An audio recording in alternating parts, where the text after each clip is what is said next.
এখন যে একটা বাইকে অ্যাক্সিডেন্ট করেছে, মেনলি বাইকে অ্যাক্সিডেন্ট হয়েছে। তাদের 20 বছর বয়স, নাম অনিক পাল, নর্থ মানে উত্তর ভারত থেকেও আইসে।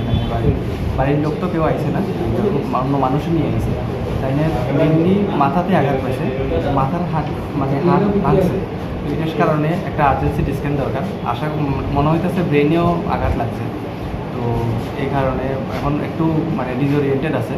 তো এটা সিটি স্ক্যান করলে বোঝা যাবে যে কতটুকু ভিতরে ব্রেনে আঘাত লাগছে না লাগছে, ঠিক আছে। আর এদিকে মুখের যে হাড্ডিটা আছে এটা ভেঙে গেছে।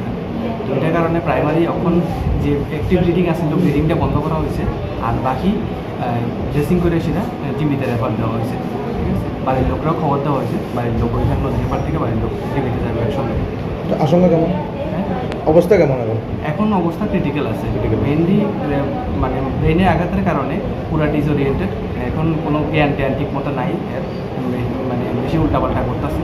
তো এটার কারণে তো এখন অবস্থা একটু ক্রিটিক্যাল আছে আর কি। এই জন্য ডাইরেক্ট জিবিতেই রেফার দেওয়া হয়েছে। স্যার কোন জায়গায় ঘটনা হয়েছে জানেন?